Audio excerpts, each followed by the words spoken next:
Okay, sampling. So sampling techniques and then margin of error. Those are the big picture. There's a lot of vocabulary here. So what we do in statistics is we have a population that we want to know something about. Like for your business, we want to know what their preferences are for the products that you sell. But we can't reach every single customer all the time. So what we do is we take a sample. Those are the little gingerbread men. We take a little sample that's representative of the population and try to make a educated guess, I would say, about the population. And so let's write here this a little bit more vocabulary. This word, this group of people, this is called any information you collect about this word says population is called a parameter. And we usually don't know that. It could be the average amount, like average height or average salary. We usually don't know that. And so we take a sample, and the definition of statistic is information about the sample. So the word sample statistic kind of goes together, and population parameter kind of goes together as well. What does that parameter mean? Parameter is any information about your population, like the mean or the standard deviation, any information. Is it could it be like you said, the population is like the standard wage or something? Yeah. When we take our sample, it's really important that we do that in an unbiased way. So a couple of unbiased techniques. There are more than this list, but a couple are take a random sample, and that's where each member of the population has an equal chance of being selected. Or you could do a systematic random sample, which is where you choose like every third person. So like one example I can think of is like at an airport to choose, when you have to step aside and be screened, that could be like every fifth person or something like that, so that it's not biased.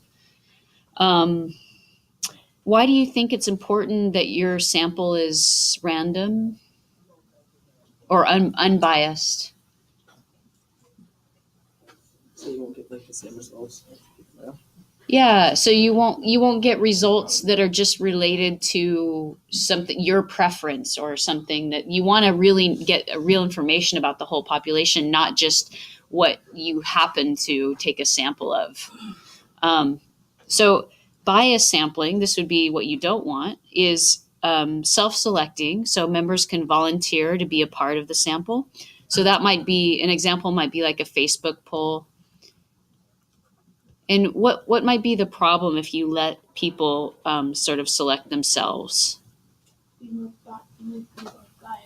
They might be more biased, or they might have, yeah. They might change how you vote on certain things. Yeah, and when people can choose to write in or not, it's usually they have stronger opinions in one way or the other, and that's why they take the time to like do like a survey about, like Pete's survey. They used to generate random little receipts, and if you wrote in, you could get a free coffee. The fact that you get a free coffee might get more people, but some people might choose to write in more if they're really unhappy with their experience or they're really happy. So you tend to get people with stronger opinions if you just let people decide whether to call in or write in or take a survey. Unless there's another incentive.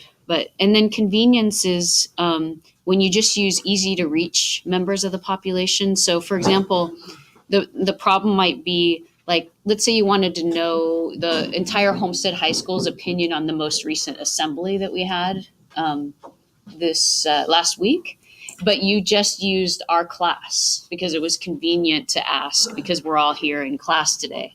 See how that doesn't necessarily represent everyone at Homestead? It's just particular to our class. So that would be the problem with a convenient sample. So, yeah. Question, like for the lottery, would that be like an unbiased sampling or a biased sampling? Because people can choose to like buy a ticket, but it's like random between everybody, right? Selected. Well, I think the winner of the lottery is pretty random, right? Because those numbers are randomly generated. Yeah. If you wanted to know, if you only chose people that play the lottery, like if you wanted to study gambling habits, and you only chose people that play the lottery, it's going to be biased toward people that already gamble. Oh. Right. So whenever you read about like a study says or survey says, you want to also look into, how did they collect their data? How did they take their sample? So even let's assume we only use unbiased sampling techniques. There's still something called a margin of error, which you're going to see in the activity we're about to do. Because our sample, when we take our sample, there's still some random, chance that we'll get maybe more people that prefer something or less within that one sample that we take. And so that's called the margin of error. Or like you're doing, you're taking an opinion poll when people vote and they come out and they tell you how they voted.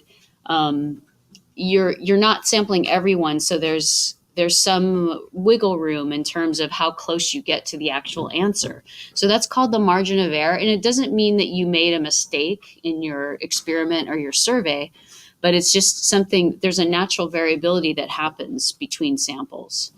So statistics doesn't get you the exact answer; it just gets you close. And so the formula for margin of error is 1 over the square root of n, and above or below the answer. So that's what the plus or minus is.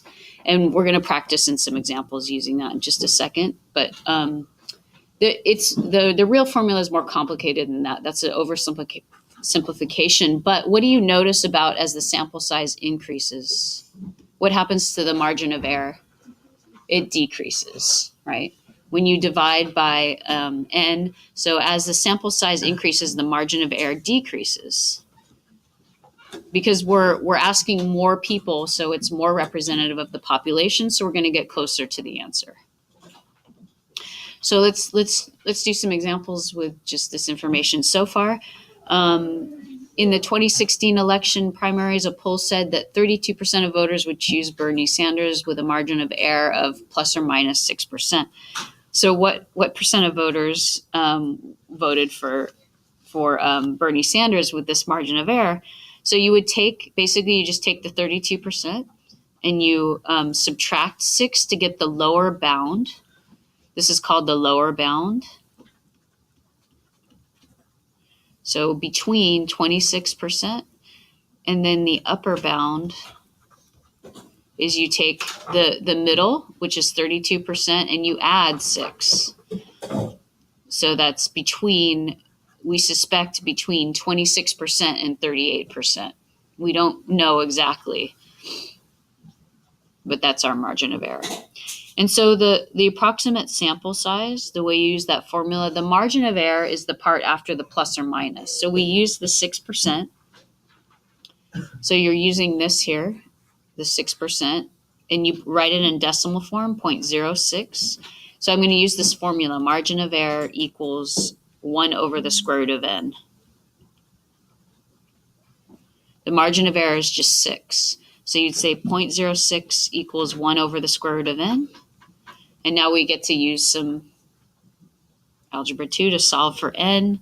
So how do you get this out of the denominator? Multiply by the square root of n. It's like fraction busters, right? So those cancel. So you get 0.06 root n equals 1.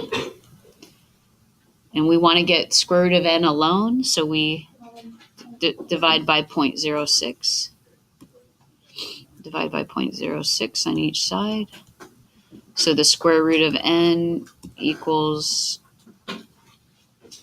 16.6. And then how do you undo a radical? You square both sides. So n equals, that's 0.06. So 16.6 squared, which gives you roughly 27.7. 16, 275, okay, like 56. 270, 5, like 56. okay, so we'll round up, 276 people.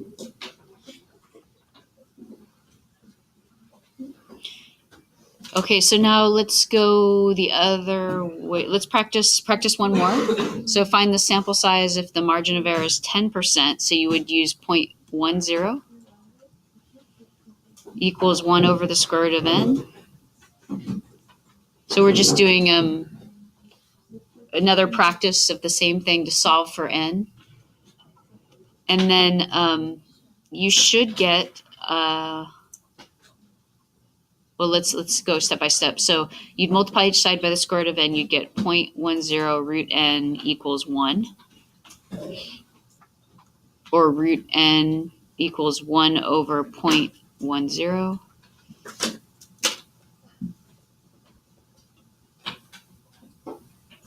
So squaring both sides, you get 1 over 0.10 quantity squared.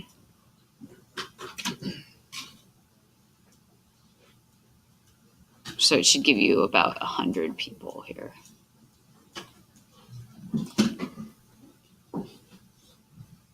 So notice a larger margin of error, a smaller sample size. And now the last one is going back in the other direction. So we'll use this formula, margin of error equals 1 over the square root of n. And we're going to plug in 3,000 for the sample size and see what margin of error that would give us. That's a bigger sample size than we've had in the previous two examples. So if you do 1 divided by the square root of 3,000, you get